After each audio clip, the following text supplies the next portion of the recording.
What is up, guys? Welcome back to another video. And I promised in December of 2023 that I was going to do a DCEU overview. It's just that college kicked my ass and other things happened in life, but we're back on YouTube, and I did promise something, so I'm gonna deliver that promise, and that is the DCEU overview.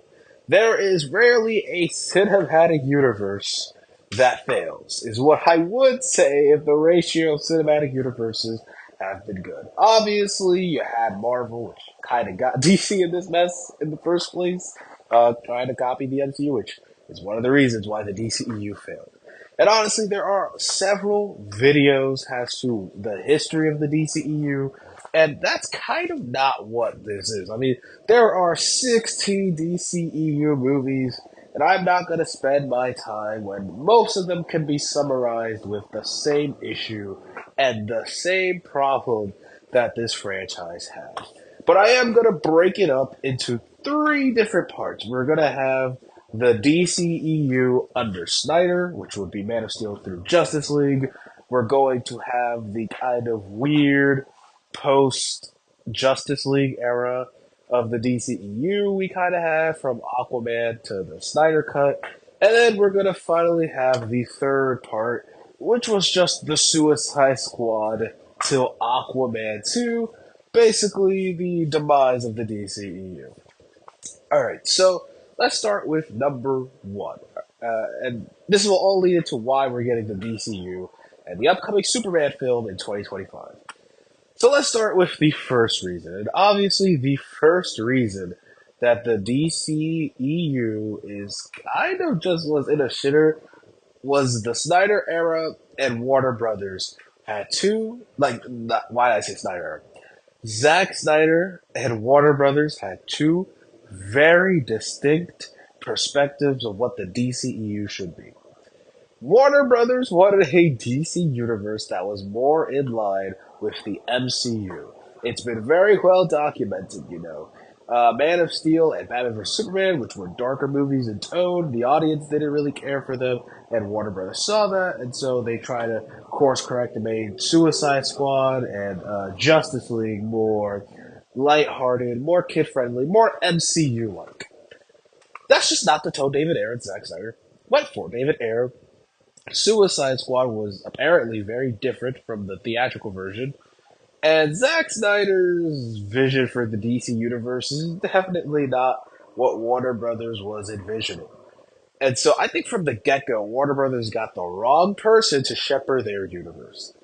I know Snyder fans are going to say, well, you think Zack Snyder was the wrong person? Well, that is a whole other topic.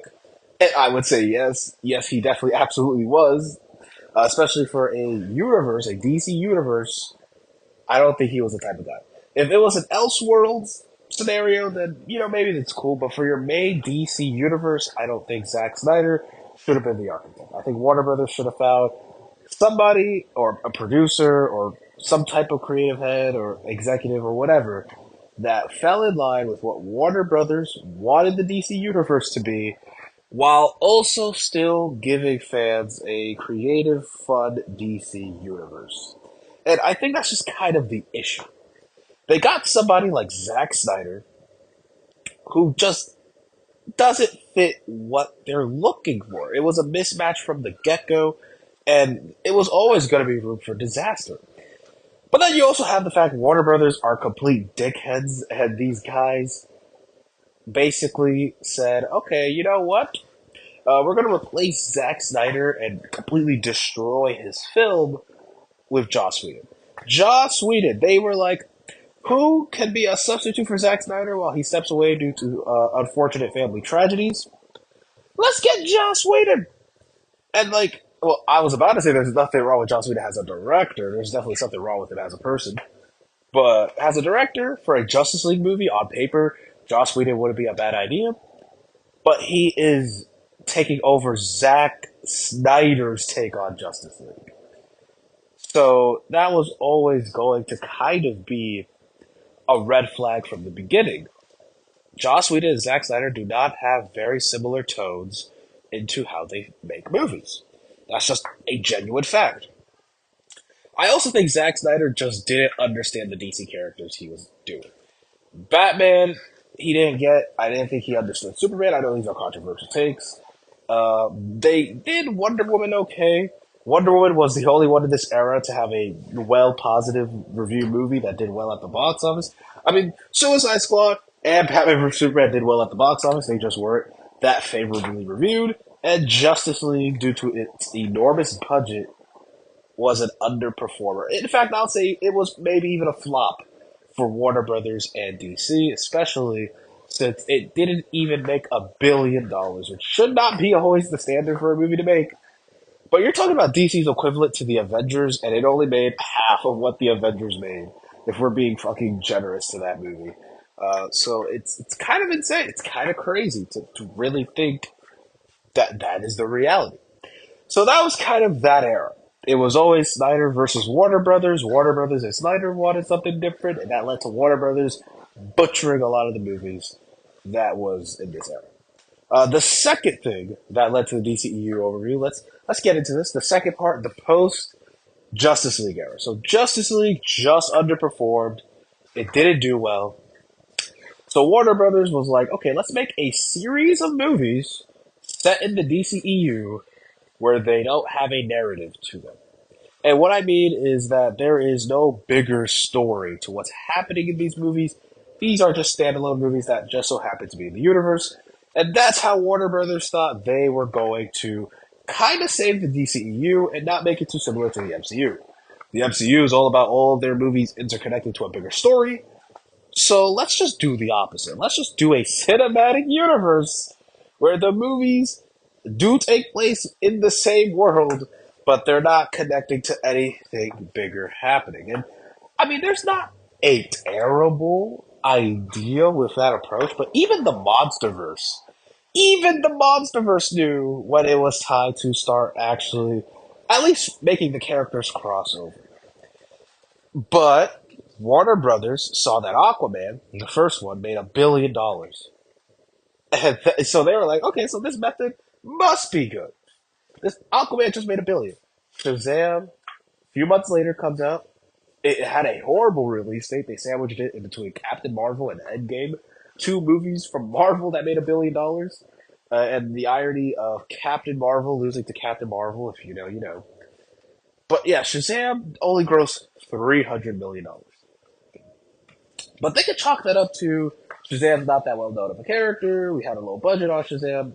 So they consider Shazam a win. Okay, so they had two wins in this new approach.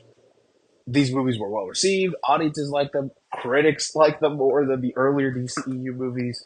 So they kept going. They did Birds of Prey, and Birds of Prey bombed. Birds of Prey was a huge failure. It bombed. Did it come out before COVID? Yes. Did it bomb before the pandemic even happened? Absolutely. And it lost to Sonic the Hedgehog the following weekend. So, you know, that was supposed to be their big Harley Quinn spin-off movie. Didn't do well. You get into Wonder Woman 1984. We're deep in pandemic.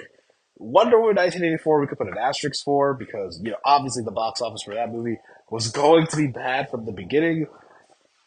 But, like, the movie itself was a fall off from the first one, critically and audience reception-wise. Wonder Woman 1984 was garbage. It was straight fucking garbage. And I think people realized, oh man, Patty Jenkins actually had a lot of help in the first Wonder Woman movie because a lot of that was the Snyder fans. Not Snyder fans, the Snyder people, the people that worked with Zack Snyder. They were the ones to help her with Wonder Woman. So basically, you had Patty Jenkins fuck up Wonder Woman. Birds of Prey just straight up flopped. So they're just two for two right now. They're two for two. And then they decide, okay, you know what? The fans have been begging for this. Let's release the Snyder Cut on HBO Max. At the time, it was called HBO Max. I still think it being called Max now is stupid, but whatever. So they have Zack Snyder's Justice League come out, and there's very weird metrics of if it's a success or not, if it's a failure, if did it deliver, did it underperform. It doesn't fucking matter because they're not continuing the Snyderverse anyways. Because right after the right after the Snyder Cut came out, Warner Brothers went out of their way to publicly say, we're not continuing the Snyder Cut. We're not continuing the Snyderverse. do not ask for more because yeah, the fans were like, "You gotta, all right, we got the Snyder cut, continue the Snyderverse," and Warner Bros. Was like, "Go fuck yourself. You're gonna enjoy the DCEU shit that's gonna come out, and you're gonna fucking like it." And they said, "No more Snyder, no more Snyder," and that was just like a big red flag to everybody because clearly, out of this era, the Snyder cut was the most successful thing they had made since Aquaman. So let's get into the final era of the DCEU. As you can see, Warner Brothers is its own worst enemy with this franchise. And this era was just flop after flop after flop after flop. This was the era where Warner Brothers realized the DCEU was a lost cause. You had the Suicide Squad, which is a phenomenal movie. It led into an actual pretty great TV show in Peacemaker. I love Peacemaker actually. I mean, Peacemaker was kind of hard for me to get into for the first few episodes, but it picked up towards the end. So yeah, it created a great show in Peacemaker. The Suicide Squad was this great movie, but it is the only DCEU movie to release in theaters and on HBO Max at the same time. And August was just not a good time in 2021. That was when like there was a resurgence of the pandemic happening, and so you had that, and you had all those factors. So yeah, the Suicide Squad bombs, but DC and Warner Brothers themselves knew the Suicide Squad was a well-received movie, so you could chalk that up to the pandemic. And then Black Adam comes out next year, and it bombs, and you go, oh shit. That was already the turning point where DC was like, fuck all that bullshit. We're done with the DCEU. It's over. At that point, they had Birds of Prey, Wonder Woman 1984, The Suicide Squad, and Black Adam all bomb. And so that led to them announcing James Gunn and Peter Safran running DC. And that led into 2023, where James Gunn announced the reboot for the DC universe. And so basically 2023 was just watching like a slow ticking time clock where where like all the movies that came out that year bombed. Shazam 2 bombed, Blue Beetle bombed, The Flash bombed, was one of the biggest superhero flops of all time, if not the biggest. And you had Aquaman 2, which did better than all of those movies, still underperformed at the box office. It did better. It was honestly the best performing movie they've had since the first Aquaman movie since 2018, but it didn't matter anymore. The universe was already dead. They were already rebooting it. So, yeah, I would say in terms of what killed the DCEU, it was really Warner Brothers because they didn't find an architect for the universe that agreed with what they wanted, and from the get go, they didn't know what they wanted.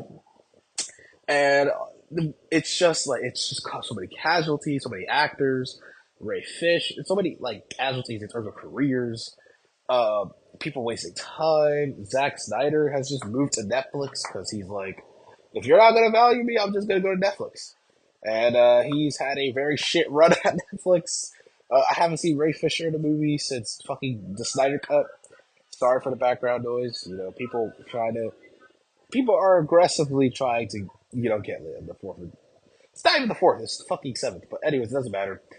Anyways, so basically, the DCEU, Warner Brothers, was its greatest enemy, and it killed it. And the reason why I didn't have to go into detail about each phase, or yeah, I guess we can say phase, is because it's kind of all the same thing. It's all that Warner Brothers was the main reason why this universe just didn't work. So what can they do different with the DCU? And number one, they already are doing a pretty good job because they gave DC their own studio. That's number one. Yeah, that's right. During the DCEU, it wasn't DC has an entity itself making these movies. It was just Warner Brothers Pictures that were making these movies. Now DC has their own studio, so now DC can oversee properly how their movies are going to go. Two, they got a actual architect that is actually doing the vision Warner Brothers want. They got James Gunn as one of the heads. Peter Safran's another head, but James Gunn's the main creative one. And James Gunn is delivering a DC universe that Warner Brothers wants, which is extremely important. He is not doing some type of weird Elseworld take like the Snyder Cut. He is doing a straightforward Superman adaptation. The slate of his movies are questionable. We'll see how that goes. But in terms of what we've been seeing with Superman, it seems like a pretty faithful adaptation. It seems like what Warner Brothers wanted from the get go. When they, it just seems like what they wanted from the get go, or at the very least realized that this is what the DC universe should be and could be. And so I think they are learning. I think if anything, the DCEU was a big example of how not to do a superhero cinematic universe. And DC learned the lessons they needed to, and hopefully the DCEU fires on all cylinders. There will definitely be videos covering the DCEU later on, especially when Creature Commandos comes out later this year. But for now, this was the overview of the DCEU. It's a pretty simple answer. Warner Brothers was the main reason why this universe didn't work and why it died. So hopefully, the future of DC is slightly better than the 10 years they wasted on the cinematic universe. But anyways, I'll see you guys in the next video. Peace.